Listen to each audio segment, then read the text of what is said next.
यार दोस्तों, हमारे चैनल हेयर एजुकेशन में एक बार फिर आपका स्वागत है और मैं हूं आपका दोस्त राहुल। आज की इस वीडियो में चर्चा करने जा रहे हैं आईपी यूनिवर्सिटी का एमबीए एडमिशन प्रोसेस 2023, जिसके लिए बहुत ही बेसब्री से इंतजार हो रहा था। एक लेटेस्ट अपडेट के साथ ये वीडियो मैं आप लोगों के लिए लेके आया हूं, तो बिना टाइम वेस्ट करे जल्दी से स्टार्ट करते हैं हमारा ये वीडियो। तो जैसे कि आप देख सकते हैं, सबसे पहले मैं आप लोगों को लेके जाऊँगा अपडेट पे, है ना। इस कोर्सेज के बारे में डिस्कस करने से पहले, एडमिशन प्रोसेस को डिस्कस करने से पहले हम लोग डिस्कस करेंगे अपडेट क्या है। आईपी यूनिवर्सिटी की जो एडमिशन पोर्टल है वो बहुत जल्दी लाइव होने वाला है आपके एमबीए एडमिशन्स के लिए। तो जैसे आप देख सकते हैं, ये ना हम बिल्कुल नया पोर्टल बना है। यहाँ पे लिखा है admission and E counselling services for session 2023। अभी ये ऑनगोइंग प्रोसेस में है, तो मैंने आज ही जस्ट ये चेक करा है। तो आप लोगों का एप्लीकेशन फॉर्म बहुत जल्दी यहाँ पे आपको रिफ्लेक्ट करने लगेगा, ठीक है। अभी एक्टिविटी नहीं है यहाँ पे, जो पुराना एनरोलमेंट था उसी के लिए दिया हुआ है, ऑनलाइन काउंसलिंग के लिए। अभी काउंसलिंग नहीं है, पहले एप्लीकेशन फॉर्म फिल करे जाएंगे। सेशन 2023-24 यहाँ पे दिखेगा आपको, और यहाँ पे इनका ब्रोशर दिया हुआ है। ब्रोशर डाउनलोड करोगे तो भी लेटेस्ट नहीं है, 2022 का ही ब्रोशर अपलोडेड है। तो भाई काम चल रहा है, बहुत जल्दी आप लोगों का एडमिशन का जो सेशन है स्टार्ट हो जाएगा। कह सकते हैं मात्र 1 से 2 दिन के अंदर हो जाएगा। चलिए, जिस चीज़ के लिए आप यहाँ पे आए हैं उसको समझने की कोशिश करते हैं। आईपी यूनिवर्सिटी के अंदर एमबीए के लिए आपको डिफरेंट कोर्सेज देखने को मिलेंगे। MBA international business, financial management, जिसके एलिजिबिलिटी क्राइटेरिया आपके सामने यहाँ पे लिखी हुई है। 50% आप लोगों की ग्रेजुएशन में होनी चाहिए।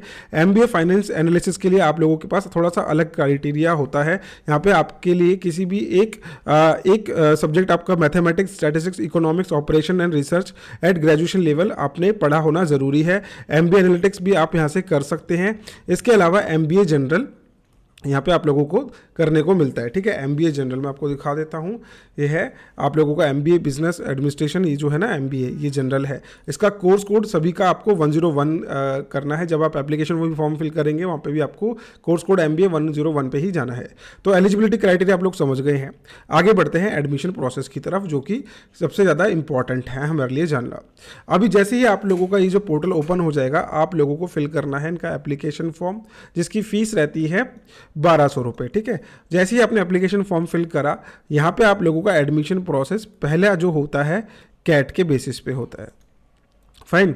अगर आपने सेशन 2022 में कैट का एग्ज़ाम दिया था, तो आप लोगों को कैट की परसेंटाइल के बेसिस पे एडमिशन दिया जाएगा आईपी यूनिवर्सिटी के अंदर। फाइन।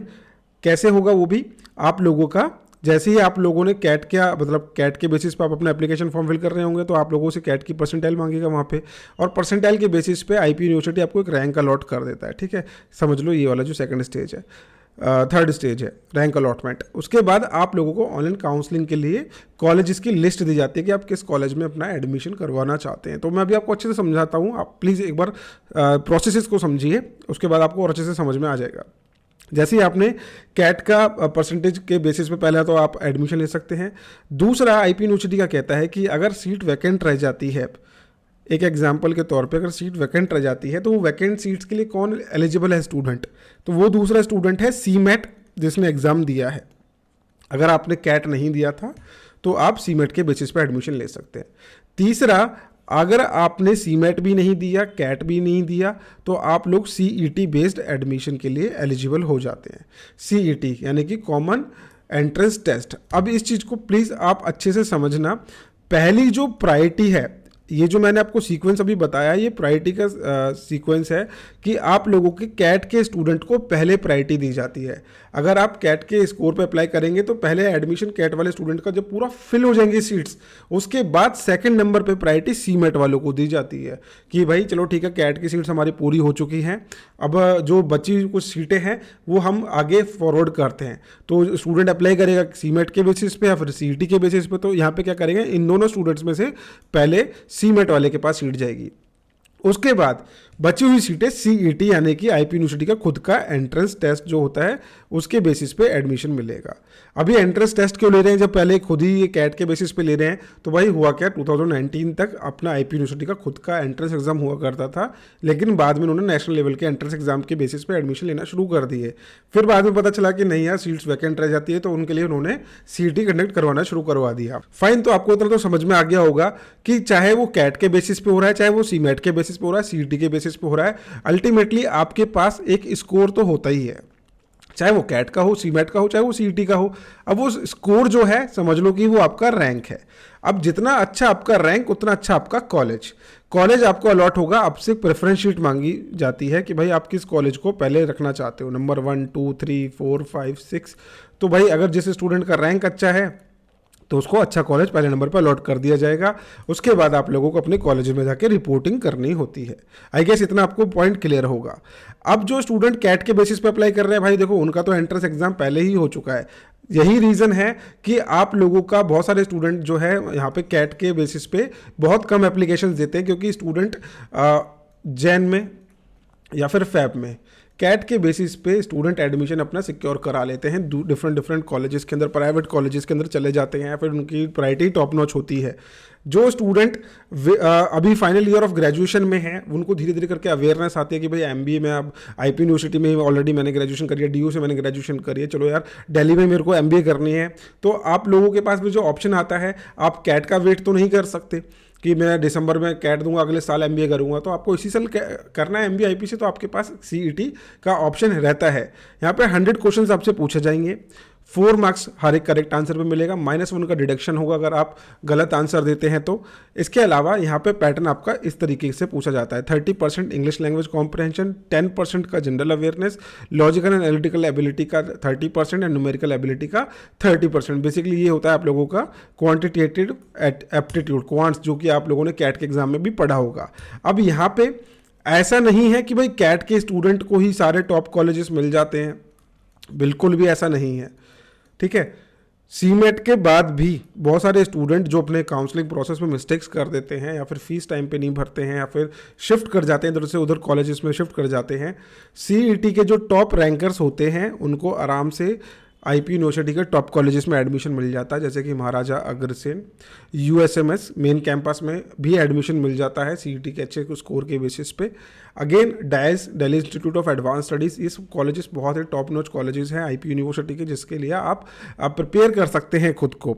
और अगर आप आईपी यूनिवर्सिटी के एंट्रेंस एग्जाम की प्रिपरेशन करना चाहते हैं, कहीं पर भी आपको जाने की जरूरत नहीं है। हायर एजुकेशन की एप्लीकेशन डाउनलोड कर लीजिए, डेली लाइव क्लासेस के थ्रू हम इसमें एमबीए एंट्रेंस एग्जाम की प्रिपरेशन करा रहे हैं।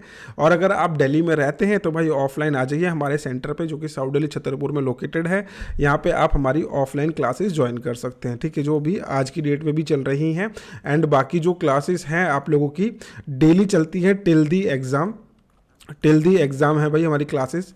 ऐसा नहीं कि वीकेंड क्लासेस हैं, till the exam regular classes हैं। अगर आपको लगता है कि भाई सेंटर आपको दूर पड़ रहा है तो आप हमारा ऑनलाइन कोर्स ज्वाइन कर सकते हैं, जिसमें हम डेली लाइव क्लासेस के थ्रू आप लोगों की एमबीए सीईटी की प्रिपरेशन करा रहे हैं। अब मैं आपको लेके चलता हूं कॉलेजेस की तरफ कि कौन कौन से कॉलेजेस हैं जो आईपी यूनिवर्सिटी के अंदर एमबीए ऑफर करते हैं। तो यहाँ पर आपके पास है एक्मन, army institute of management and technology, Banarsi Das Chandiwala, Bhagwan Parshuram, डाइस कॉलेज है आपके पास, डाइस कॉलेज की फर्स्ट एंड सेकेंड शिफ्ट दोनों आपको यहाँ पे मिल जाएगी। डाइस कॉलेज में आपको एक मिलता है यहाँ पे एमबीए इन फाइनेंशियल मैनेजमेंट, और Delhi technical campus doctor Akhilesh Gupta, जो कि पहले नॉर्दर्न इंडिया कॉलेज नाम से था। आईआईटीएम कॉलेज है महाराजा अग्रसेन, ये बहुत टॉप कॉलेज है आईपी यूनिवर्सिटी का। Mary college, Rukmini Devi institute of advance studies, ये भी बहुत अच्छा कॉलेज है। बी स्कूल है यहाँ पे, सिर्फ और सिर्फ एमबीए एंड बीबीए कराई जाती है, तो बहुत अच्छा बी स्कूल है। Tecnia institute of advance studies, Shri Balwant institute, ये आप लोगों का जो पड़ता है सोनीपत साइड पे पड़ता है कॉलेज, तो थोड़ा आउटर रेंज में आ जाता है। आपके पास फिर है डीआईटीएम सोनीपत, महाराजा सूरजमल, ये जनकपुरी का टॉप नॉच कॉलेज है एमबीए के लिए। फिर है आप लोगों का जो मेन सेंटर ऑफ अट्रैक्शन वो है यूएसएमएस, यहाँ पे आप लोगों को MBA general, MBA in financial analysis and analytics, ये तीनों ही स्पेशलाइजेशन मेन कैंपस में करने को मिलती है। अब स्टूडेंट्स के माइंड में आ रहा हुआ यार फीस स्ट्रक्चर क्या रहता है, तो भाई हर एक कॉलेज का अलग अलग फीस स्ट्रक्चर होता है। आपके लिए यहाँ पे जो फीस स्ट्रक्चर है देख सकते हैं, यहाँ पे नॉर्मली 1 लाख प्लस ही आप लोगों को फीस स्ट्रक्चर देखने को मिलेगा। ये ग्रेड के ऊपर भी डिपेंड करता है कि कॉलेज का ग्रेड क्या है। जैसे कि ये A+ ग्रेड का कॉलेज है, तो यहाँ पे आप देखेंगे फीस इसकी पड़ रही है आपको 1,44,000। जो A ग्रेड कॉलेज है उसकी है 1,08,900 रुपीज़। तो यहाँ पे जो फीस स्ट्रक्चर है, स्टूडेंट सोचते हैं यार ये फीस स्ट्रक्चर मैं कॉलेज में जाके बताता हूँ तो बोलते हैं नहीं हमारी फीस तो ज़्यादा है। अब यहाँ पे ज़्यादा का क्या चक्कर होता है, आपकी जो ऊपर जो फीस मेंशन है, ठीक है, अब ये जो फीस मेंशन है ना, अगर कोई कॉलेज टेक्निया कॉलेज है तो ये अगर 1,08,900 फीस दे रहा है तो इसके अंदर आप लोगों को ये चार्जेस भी ऐड करने होंगे। जिससे आपकी जो नॉर्मल फीस है इसमें आपको यूनिवर्सिटी के जो चार्जेस है, एनुअल चार्जेस हैं, वो पे करने पड़ते हैं। वो आप कहीं पे भी एडमिशन लेंगे तो वहाँ पे यार आप लोगों के एग्जामिनेशन वगैरह, सिक्योरिटी डिपॉजिट, एल्यूमिनाई कंट्रीब्यूशन, ये सारी चीज़ें आपसे मांगी जाती हैं यूनिवर्सिटीज़ के अंदर, तो ये आपको उसके अंदर भी ऐड करना होगा। तो ये सारी चीज़ें आप लोग देख लेना भाई, ठीक है। बहुत डिटेल में फीस स्ट्रक्चर दिया हुआ है। बाकी आपकी जो डाउट्स हैं, इंक्वायरीज हैं, आप कमेंट सेक्शन में भी पूछ सकते हैं। एंड फीस स्ट्रक्चर ये वेरी करता है, ईयर टू ईयर चेंज होता रहता है, कभी कम हो जाता है, कभी ज़्यादा हो जाता है। तो प्लीज़ आप गो थ्रू कर लेना अच्छे से इस चीज़ को। एंड जैसी लेटेस्ट ब्रोशर आ जाता है मैं आप लोगों को उसके अकॉर्डिंग सारी चीज़ें समझा दूंगा। आई होप ये वीडियो आप लोगों को अच्छी लगी होगी। अगर वीडियो अच्छी लगी है तो लाइक जरूर करना। मिलते हैं नेक्स्ट वीडियो में इसी तरीके के एजुकेशनल कंटेंट के साथ। Thank you so much.